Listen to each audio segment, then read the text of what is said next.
si Martin talaga is an embarrassment for the Philippines in the global stage. Nakahiya. Magandang araw. Welcome back. Welcome sa 888 Media. Kamusta kayo mga kababayan? Kamusta ang ating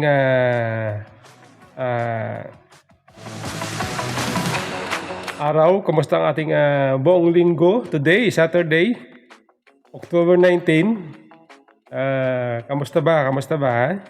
Ito po ang iyong lingkod, Robert. Ito.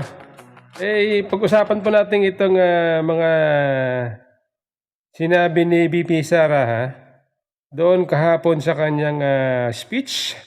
Yung binanggit niya na ito daw si Martin Romualdez ay nakakahiya in international stage. Bakit nga kaya? Ang gusto ni Martin Romualdez,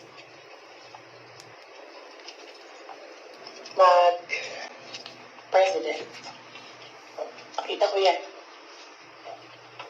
sa kanyang mata.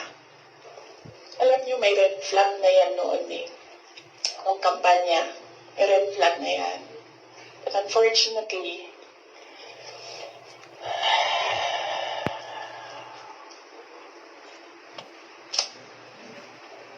hindi ko naisip na ganun kalala yung insincerity. Nangangampanya kami. So pag nangampanya ka, meron talaga yan. Natural yan na magdala ng papel. Ganito.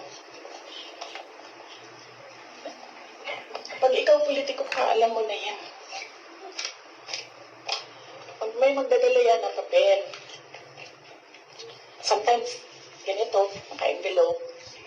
Sometimes, folded paper maliit. Iba-ibang, So,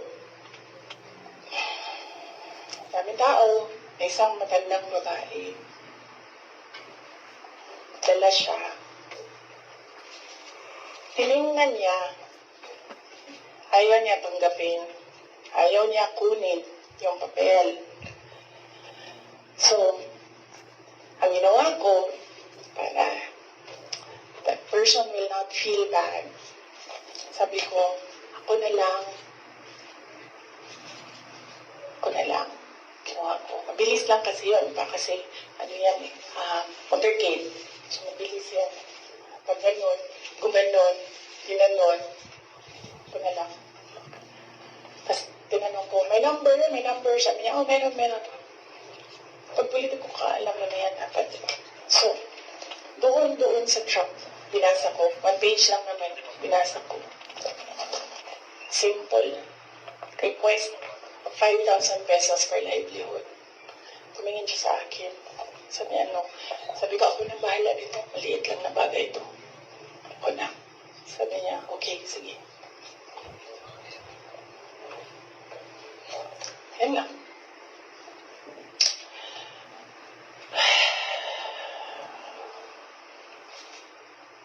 Alam mo yun, maliit na bagay yan ba? Kunin mo, sahin mo, may number dyan, tawagan mo, and then you say, okay, ano ang mga documents na kailangan namin?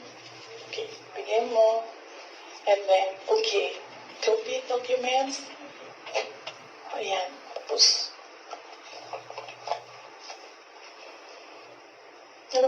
for some people, wala lang yung 5,000. But for other people, 5,000 is everything.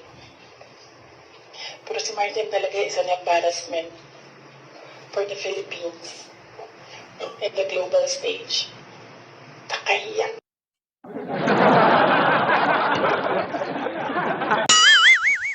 So, okay, yan so ang ginawa natin para malaman natin kung bakit nasabi ni VP Sara ano ba ang dahilan So tayo po ay nag-search kung ano ba itong issue na kinakasangkutan ni Speaker Romualdez na sinasabi ni VP Sara na ah, ah, nakakahiya o embarrassment.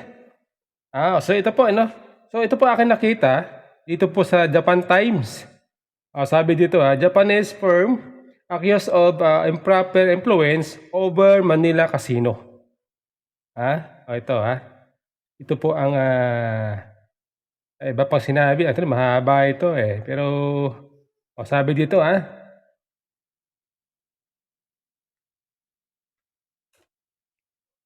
official of Japanese entertainment company in a merge fight over Manila Casino research. So to improperly influence a prominent Filipino legislator to regain control of the property. The special purpose acquisition company suing Universal Entertainment alleged. In a filing Monday in Delaware, Chancery Court, the SPAC or SPAC 26 Capital Acquisition claim that the Universal Executive brought a heavy luggage, okay? A heavy luggage to a meeting with a Philippine House of Representatives Speaker Martin Romualdez to try to secure his support.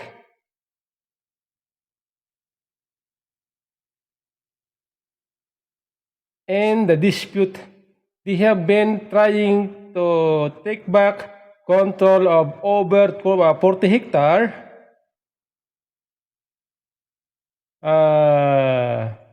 Okada Manila Resort and Casino valued at 2.6 billion dollar. Okay? So ayan po ito po pala may kaugnayan sa Okada Resort, Casino Resort dyan sa Pasay. Pasay ba o Manila? Biro mo may nakalagay dito.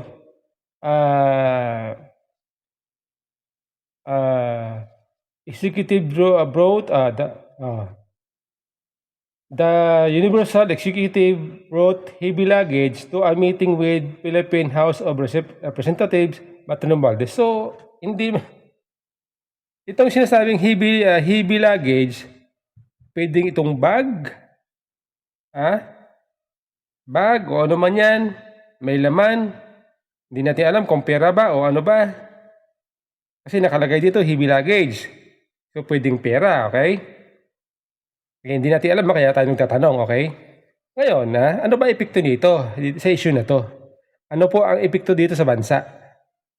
Ito yan, kapaliwanag ko, no? Una-una, dahil po ito ay may kinalaman sa international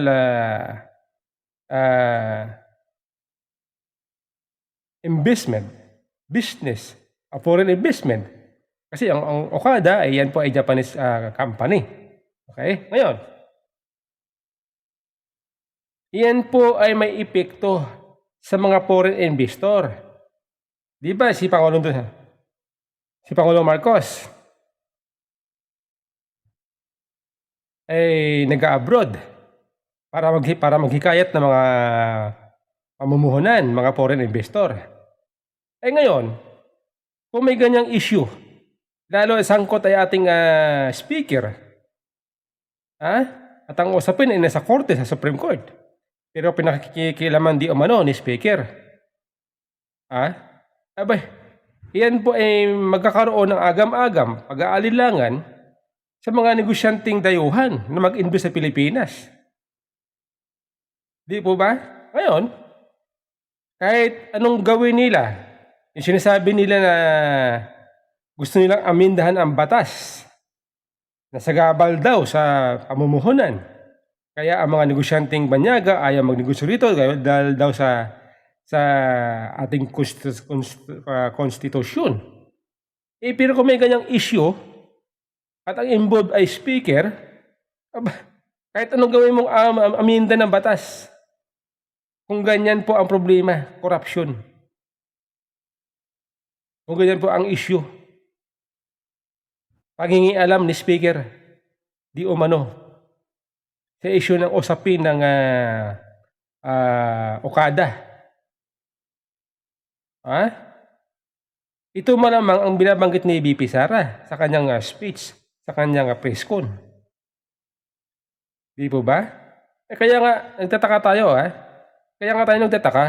Sa kabila ng napakaraming pag-abroad ni PBBM para maghikayat ng mga investor, foreign investor, pero wala po siya nakuha. At ang kanya nakuha ay pledge lamang. Mabuti pa itong Vietnam, yung Thailand, yung Indonesia. May mga naglagak na mga foreign investor samantala sa Pilipinas, wala. Ngayon, yan po ang epekto niyan, corruption.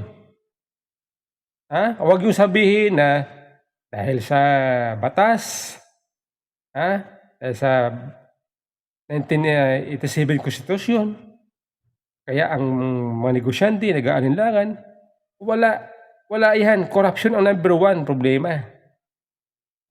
Ngayon, anong ginagawa ni Presidente BBM? Itong si PBBM, ang kanyang pamilya, may issue din ng korupsyon. Dati pa. Siyempre, titingnan nyo ng mga mamumuhunan. Tapos ngayon sa kanyang pamumuno, merong ganyang issue. Speaker pa, pinsan pa niya. Di ba dapat, dahil may issue si PBBM, ang kanyang pamilya sa corruption, di ba dapat magkaroon siya ng paghihigpit?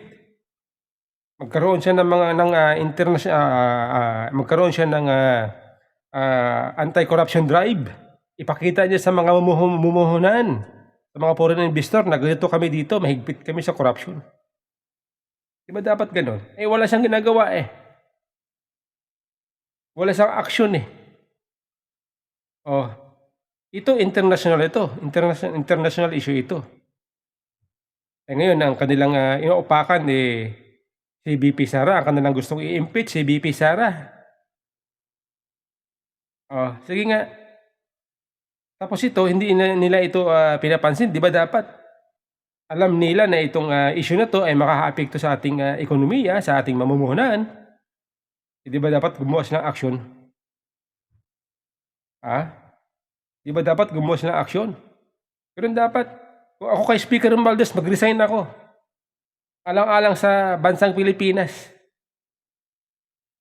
Pero dapat Di ba? Kaya nga tama po dito si VP Sara, nakakahiya. Itong si Speaker Romualdez in a global world, a global stage. Malamang ito yun. Ako, nagtatanong lamang, hindi ko sinasabi kasi ito, bagamat ito hindi lang nakahalat-hala sa Japan's Times, maging sa local media, nandito rin yan. Hanapin nyo mga kababayan, makikita yan. Issue patungkol kay Speaker Romualdez. Makikita nyo.